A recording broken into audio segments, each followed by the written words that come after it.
G'day, welcome to Scrounger's Workshop. I just need to introduce this video because it's the craziest garage sale I've ever been to. New Year's Eve, 31st of December last year, 10 o'clock in the morning, it was a Friday. I just happened to open up Marketplace and an ad popped up saying best garage sale of the year, everything's free, whatever's left at midday goes to the dump. And there was two pictures of mini lathes. And it happened to be about 5 k's from my place. So believe it or not, I actually considered it for a while because I don't like crowds. But I thought, yeah, all right, I'll go and have a look. So when I got there, to my surprise, there weren't that many people there. It turns out you went down this guy's driveway down beside the house, through a carport, and there were two old wooden sheds there, about 3 metres by 3 metres, that's 10 feet by 10 feet. The floors were collapsing, and that's where all the goodies were hidden. Now, well, the bloke that was walking down the driveway, just as I got there, he grabbed the second mini lathe. I didn't really care, I don't need a mini lathe. But it was a lot of tools, couldn't believe it.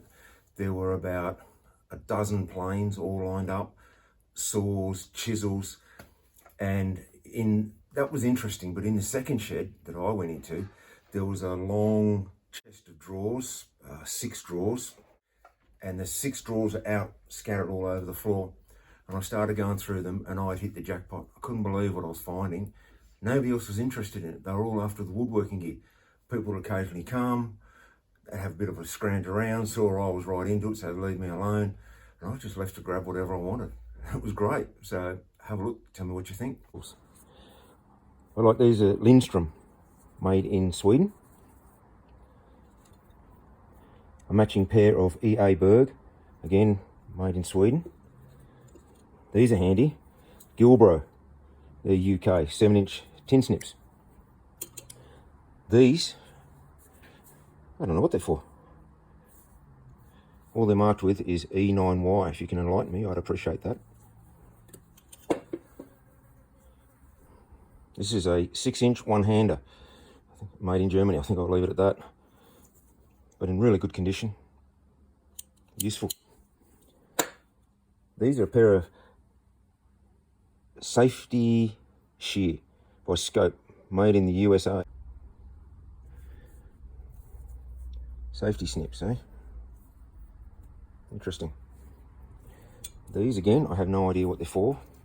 Nice sharp blade there. If you've got any ideas, I'd love to know. Well made, no brand naming whatsoever. And can someone tell me if these are a good brand? I know they're aviation snips, and they're made by ProSnip, USA. 20 SL. If I can pull the spring out of another one and fix those if they're worth fixing. Here's one for you, Magdag. A nice little pointy pokey thing. Looks like you can change the tips. Nice pair of Gador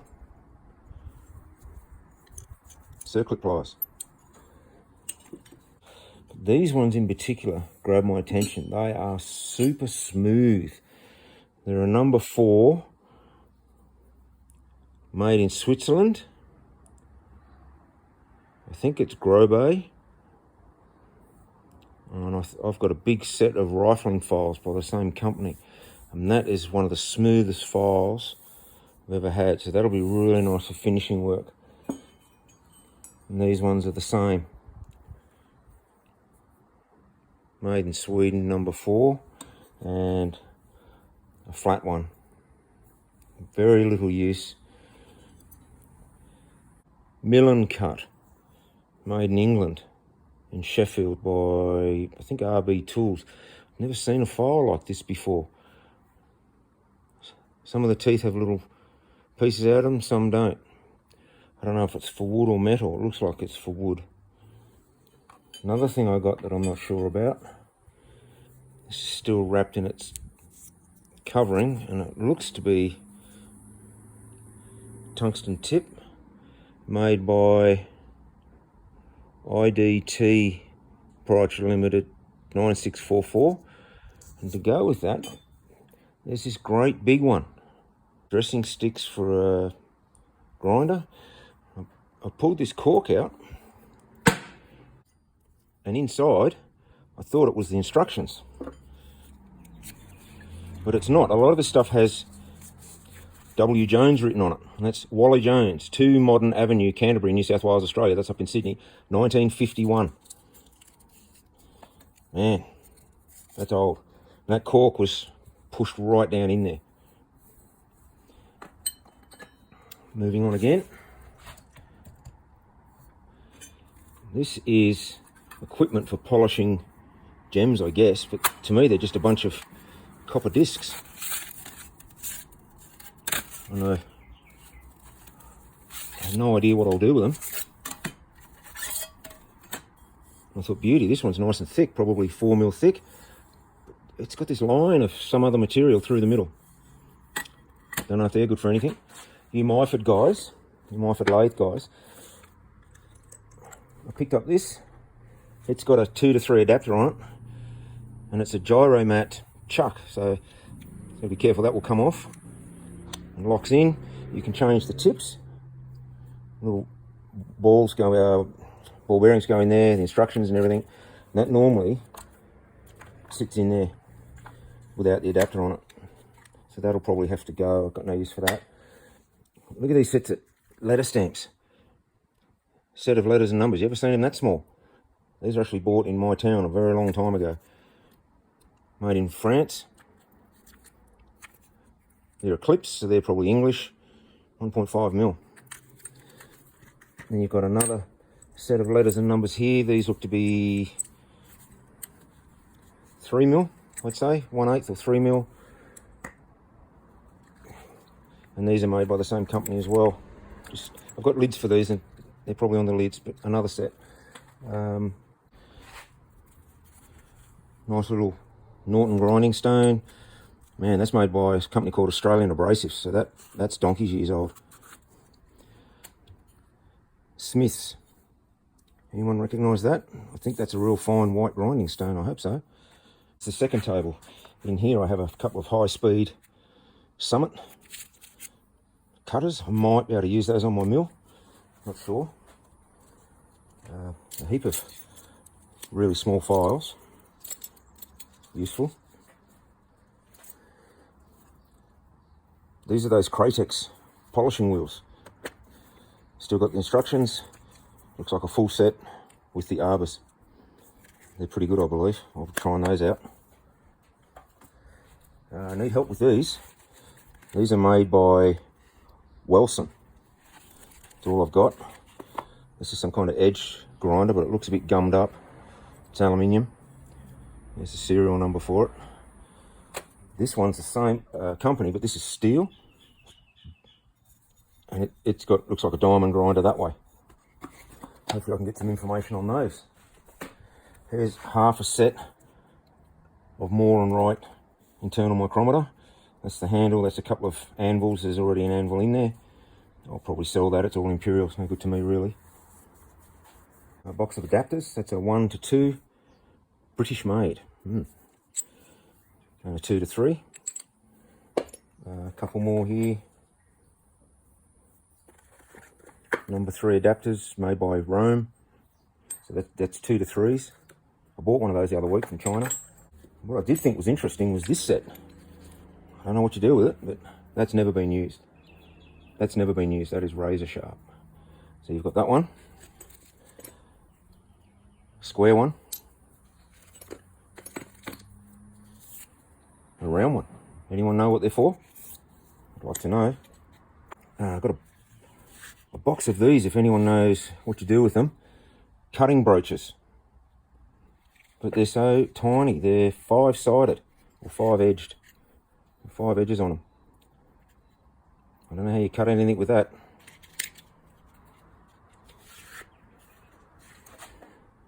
This I'm really pleased with. This is a Moore and Wright automatic centre punch. Look at the size of it.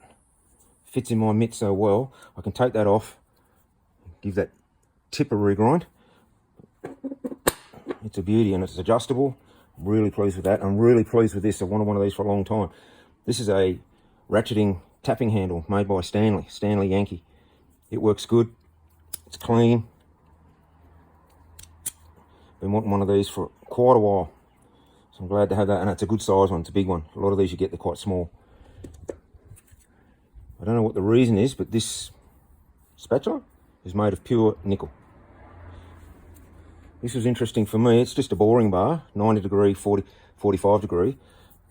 But I know this is made in Australia by a company called Lock. They're more known to me for making G-clamps. So I think that might fit in my lathe. Look at this, brand new in the packet. Starrett scriber. And it also comes with the extra long right angle tip. You can just screw it in there. I'm pleased to get that. Some of the things my American friends might like is this ruler. 32nds and 64ths on one side. Tenths, believe it or not, that's hundredths down there, made by Starrett. Good luck counting those.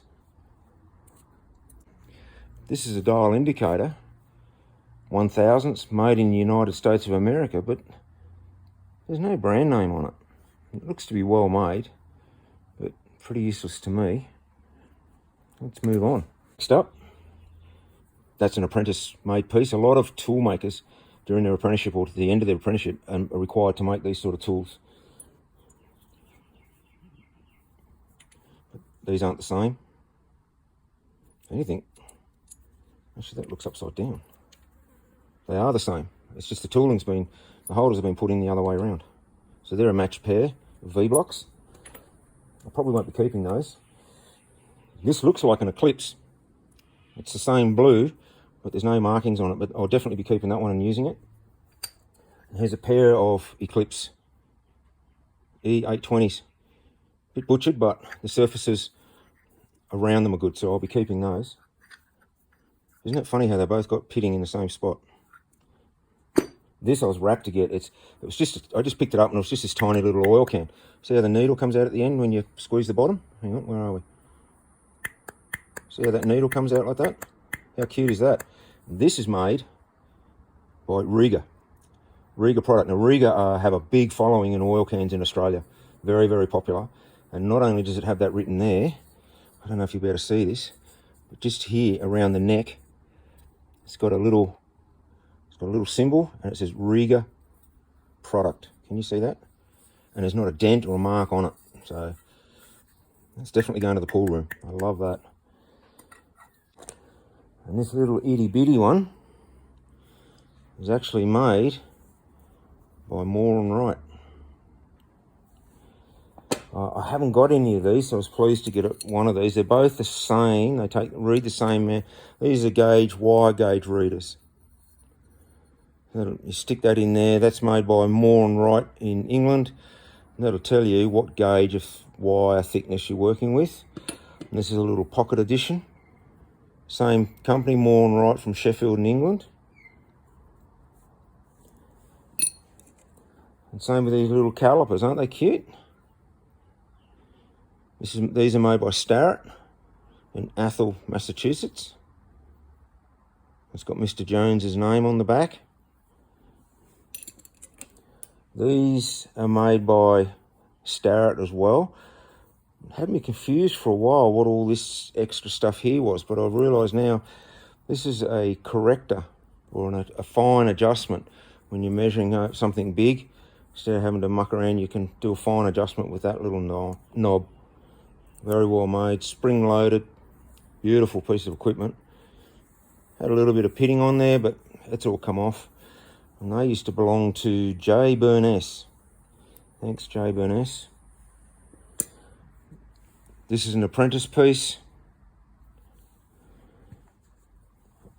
So is this one. Beautiful though, very, very well made. Oh, here we go, that's Mr. Jones again. Wally Jones, got his name on the bottom. These two I'll be keeping. These are both Eclipse number 101, made in England. They're almost a matching pair. This has just got some rod in it. I'll be keeping those.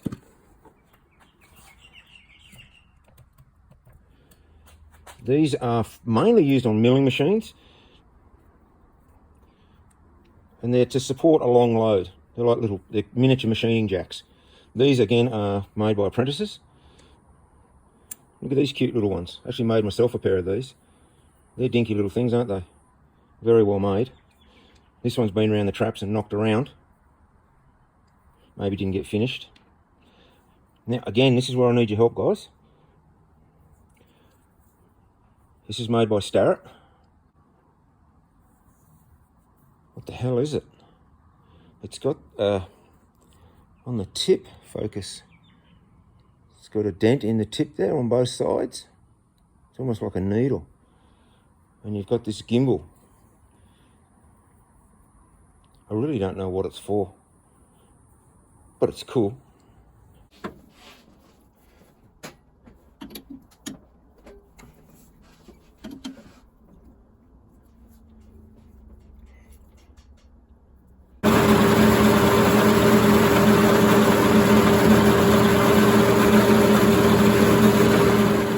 And here's a, you see on the shaft just there, that's again a Starrett. I didn't know if this was paint or Japanning, so I was very careful not to get any chemicals on it. I just gave the thing a clean up. And this is a center finder, and you've got something round and you want to find the middle of it. You can stick it on there like that. So it's got that step on it. So you stick it on there like that, scribe a line, you've got the dead center. And if you go around a couple of times, it'll give you the middle. Very useful little tool. I believe it's apprentice made, just from some of the marks on it. These are radius gauges, so 1/32 up to 17/64. And here's a bigger set, 1 inch down to 9/16. They're handy for marking out. A couple of nice engineer's squares here. This one, J. Raybone and Son in England. Very nice engineer's square. This one's a cute little Moore and Wright. I like that one. I love miniature things. There you go. A Moore and Wright protractor for scribing angles. A couple of nice thread gauges. This one I was intrigued with. It's Moore and Wright. It's 55 degrees, but it gives you this, so you can stick that into a thread if it's Whitworth, or if it's just standard UNC, something like that. I don't know, that turns out of the way. You've got this flat piece. I don't know what the flat piece is for. Almost there. This is a Eclipse pin chuck, $1.60. So it must have been bought a long time ago. This is one that you put your fine drill bits in these, and that one goes in your drill. And there's the hand set, the 4 for doing them by hand. So you'll hold it and drill by hand. And there's a Starrett one. All very nice. Something I was really happy to get, screw pitch gauges. So I've gone through and cleaned these up and then added some rust resistant paper to the box. Moore and Wright Whitworth. This is the worst condition. You can see where the rust was around here, but they've cleaned up beautifully. Very important for restorers, especially with the old tools, trying to work out what threads are in them. And so there's a set of Whitworth, a set of Unified, which is Imperial, and a set of Metric. And with each one of those comes one of these. Scout Crafter did an article on one of these, and I used one when I got my lathe out of my chuck.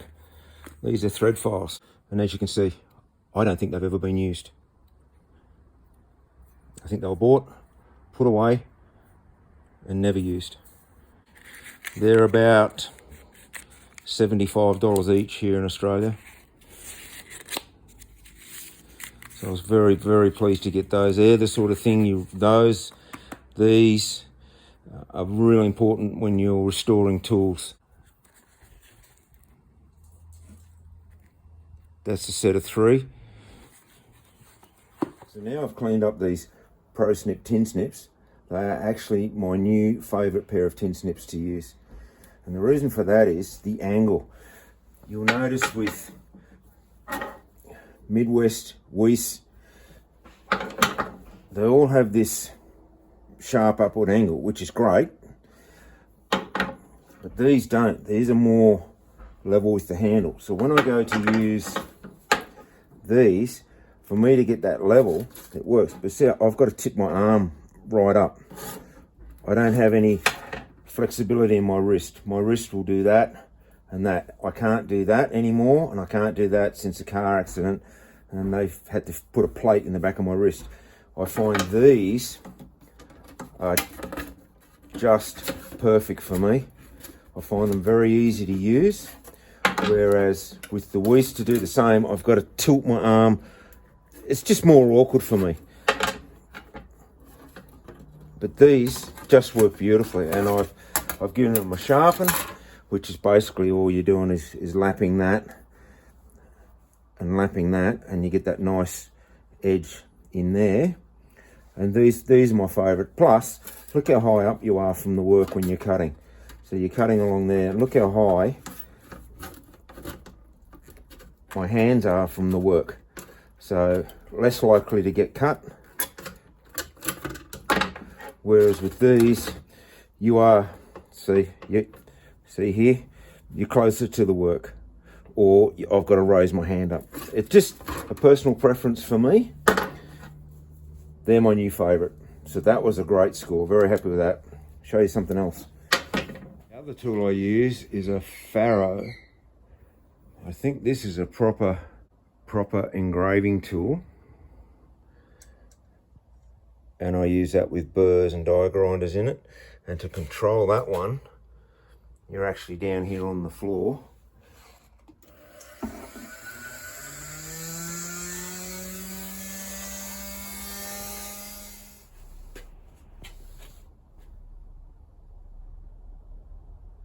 So that was quite the garage sale.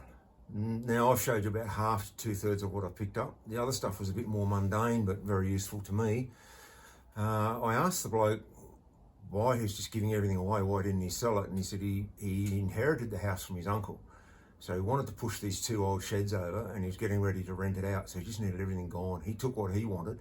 So God knows what there was when he started. But yeah, I really enjoyed it. Sorry the video was so long. Hope you enjoyed it. Cheers.